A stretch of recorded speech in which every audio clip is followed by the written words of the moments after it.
Jones to kick off our coverage, followed by Sandy Sikaba out of Supersport South Africa. We'll go to Ireland tomorrow, bask with them. They're still all getting lathered and plastered from what I gather. Times online, rugbypass.com. Chris, we spoke to, as I said, just minutes after the final whistle, and began it by wonderful performance for your boy. See, he sounds English, but he's actually born in Cardiff. Wonderful performance for your Welsh lads, mate.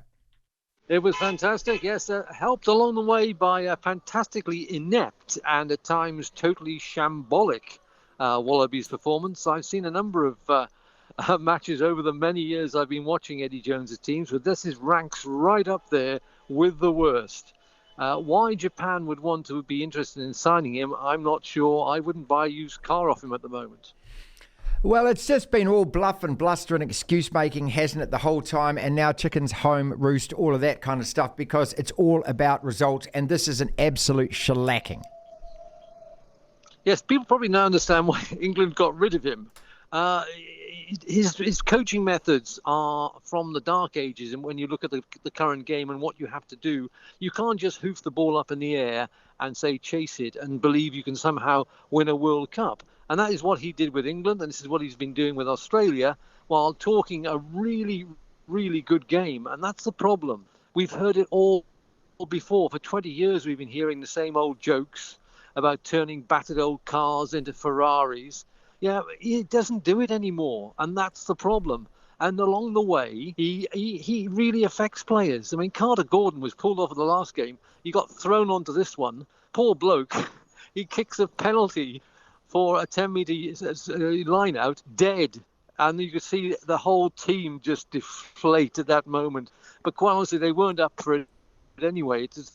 There were times where Wales, who were really, really good, they're the first team through to the quarterfinals. They've scored a record win over Australia, a record number of points. And, they were holding people up in the tackle. And the Aussies weren't even trying to batter them. It was just inept, and it was a shadow of what used to be a fantastic rugby nation. Chris, so many of the headlines will be around Eddie because that's the way journalism works these days. The clickbait headlines, and he'll give a couple of quip comments and all of that kind of thing. But look, let's just first concentrate on Warren Gatland, who has had a disastrous tenure this time round with Wales. I mean, they couldn't beat an egg in a bowl, could they? But this win now, propelling them into the quarterfinals, what's this going to do for Welsh rugby? Oh, it's just been a remarkable day today. The crowd, was dominated here in Lyon. It was fully red, and you had Warren Gatland's team going out there and playing a really clever game plan. Okay, you shouldn't really be conceding tries from a little inside pass, but the Wallabies did, and he picked them apart. It was a classic Warren, tactically astute, really well drilled team that was very, very fit and kept going right to the last minute. These teams don't drop off anymore 60 minutes when Warren's in charge. And that's been really important. He took them off to Switzerland. He gave them altitude training. He gave them warm weather training. And, they're reaping the rewards. And he has, one of his best appointments was to name Jack Morgan as captain. The guy scored the last try tonight in the match. He created the first try. He's been an absolute tower of strength. And he sums up, what is good about this Welsh team at the moment. Well, this is a team that is going to gain an enormous amount of confidence from the fact that they are the first into the quarterfinals, and now they sit there and it looks as though they're going to get England or Argentina, and they'll be confident that they can beat both teams. How good are they, Wales, or is this just a particularly poor Australian side? Well, you have to accept that the opposition was substandard, but the performance from Wales, scrum line out, tactical awareness, the fact that they had to deal with Dan Biggar going off after 12 minutes. Gareth Anscombe, who's had a terrible run of injuries, comes on, kicks 23 points. That is going to do wonders for them. But the fact is, that they will go through now and feel they've got a chance of the semi-finals. But Argentina will be much, much tougher than this lot. And who do England get? Well, they get Fiji, who just happened to have beaten them the last time they played at Twickenham. Yeah, right. I mean, and then look, I mean, I'm sitting here, I'm laughing, mate, because, this is Australian rugby have been talking it up, and McLennan's been talking it up, and they're poaching players from league, and they're doing this, and they got $100 million in the bank, and they're doing this. Well, no. No, this is now the most disastrous campaign ever for a Wallaby side at a Rugby World Cup. Absolutely, and if they sack him, of course, he'll walk away with another major payout. And, he doesn't need the money. He needs the publicity because he thrives off it. And I can tell you in a few minutes when I walk into that press conference, he will say, I take full responsibility. It was my fault. I didn't coach this team well enough. And you know what, Eddie, this time you're absolutely right. Chris, that was an absolutely titanic match between Ireland and South Africa. Anyone that has any doubts about the Irish, I don't know where they come from, mate. They're ticking every single box that they possibly can. They've beaten the Yarpies twice in a row. They've beaten us here in New Zealand. They won the Six Nations on a 16-match winning streak, and they proved they can physically match it against the biggest beast in world rugby. Yeah, that normally you can rely on the Irish to be totally unreliable at a World Cup. They are changing perceptions, and boy, did they do it in such a really confident way. And you can go back to that New Zealand series and say that's when it turned. That's when they really started to believe they could do something at this World Cup, and they're doing it. And okay, you can point to the South Africans and the fact that they goal kicking was shoddy, and the Andre Pollard will be motorbiked back into the team. But the bottom line is, in other areas as well, the Irish just took it to them, and there was a big question: can they handle a 7-1 bench? And the answer is absolutely. And that leaves the South Africans with a big problem now. What do? Do they try and replicate what they've done before and just think it'll work because they'll have a proper kicker in the team? Or do they actually try and change something within their game plan? And that's going to be very difficult in the middle of a World Cup.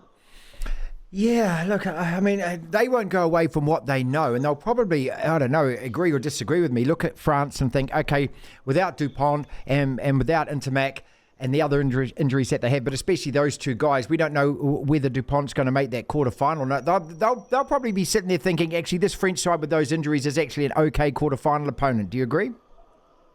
You've been reading those conspiracy theories again, haven't you? That is with the strongest sort of hint that came out of this. Is, of course, the South Africans will be devastated. But by the way, they now play a French team missing their regular halfbacks. And, if you're going to play France at any point, get it before Antoine's actually fit to come back. And there's a lot of debate at the moment. Will he make the quarterfinal? Will he be the semi-final? Whatever happens, he's going to be hurting. And okay, he is a one-off, but it's still going to be affecting him in the way that he plays. You can't not take into every impact the thought, crikey, is this plate in my cheekbone going to actually hold?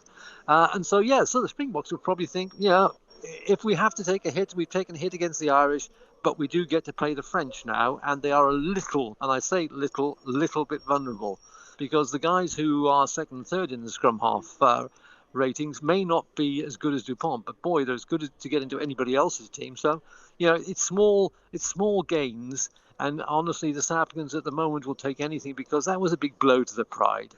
They don't want to have to say, okay, we can win the World Cup by losing a pool match. They thought they were going to actually surge their way through this.